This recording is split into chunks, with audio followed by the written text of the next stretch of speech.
Le président de la transition accorde également une attention particulière au sport, notamment au plan infrastructure. À Bamako et à l'intérieur du pays, des stades sont en construction ou en rénovation. En 3 ans, le visage de plusieurs édifices sportifs a changé. Gros plan sur ces réalisations. C'est avec Siragatou Sissé.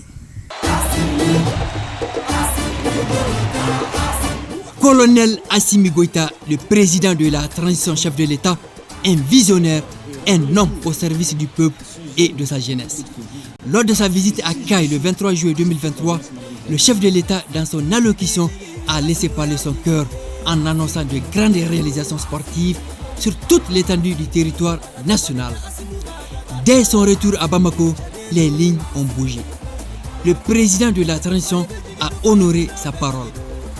Le stade du 26 mars a reçu une cure de jouvence et fait aujourd'hui la fierté des Maliens. Le stade Modibo Keïta est en travaux avancés. Le stade Mamadou Konaté, d'une capacité de 4587 places, a été rénové et réceptionné à la faveur d'une cérémonie grandiose. Le stade Omnisport Salif Keïta dit Domingo est un beau joyau de 3000 places assises comprenant plusieurs commodités. Le stade Wenzen Koulibaly, un moment laissé à lui-même, est en voie de réhabilitation. Le centre pour sportifs d'élite Ousmane Traoré de Kabbalah est relooké, tout comme le lycée sportif Ben Omar Sy. Toutes ces infrastructures à Bamako respirent la nouveauté grâce au chef de l'État. Le chef de l'État a pris un engagement, d'ailleurs plusieurs engagements. Je pense que ces engagements-là sont des engagements qui sont de grande renommée. Vous savez, aujourd'hui, le fait de dire de renouveler aujourd'hui tous les stades CAN et de construire le stade de Tombouctou, je pense que ce sont des engagements majeurs.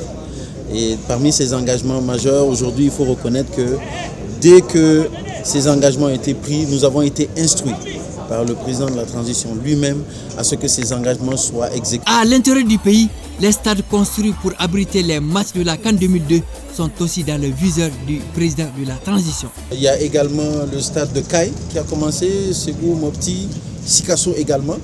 Et nous sommes allés faire la pose de la première pierre au niveau de Tombouctou. Nous allons très bientôt vous faire une autre surprise par rapport à l'inauguration d'un nouveau stade encore, qui est un stade CAN vraiment de très grande renommée, de très grand standing, qui est dans une des régions qui est à Sikasso. Il y a Koulikoro, qui également avance très très bien. Je pense qu'à Koulikoro, nous devrons être aux alentours de 80% déjà d'exécutés. Il y a le stade également au niveau de Ségou et de Mopti.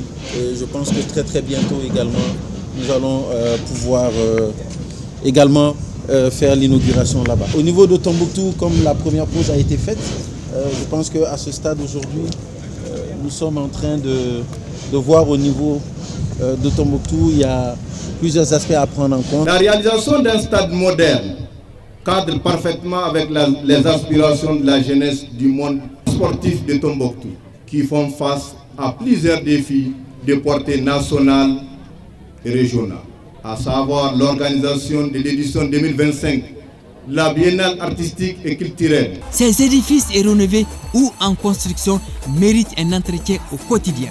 Au niveau de nos directions, nous avons instruit à tous nos directeurs et notre directrice également.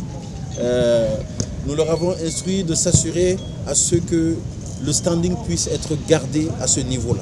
C'est-à-dire que tout le standing à ce niveau doit rester à cet état, parce que ça nous permet de garder et de maîtriser surtout nos homologations. Nous en avons extrêmement besoin aujourd'hui. Et la qualité aujourd'hui par rapport aux entraînements, vous voyez, il y a des équipes qui sont en train de s'entraîner ici. Pour garder cette qualité d'entraînement de ces équipes, il est vraiment important qu'on puisse garder un cadre où ils puissent s'épanouir et avoir les normes internationales comme cela se fait dans d'autres pays, des grandes nations de football. Parce qu'aujourd'hui, le Mali, c'est une très grande nation de football. Mais il y a une autre chose que nous sommes en train de faire au niveau du département. C'est comment nous assurer à ce que nos infrastructures sportives puissent être des infrastructures sportives rentables.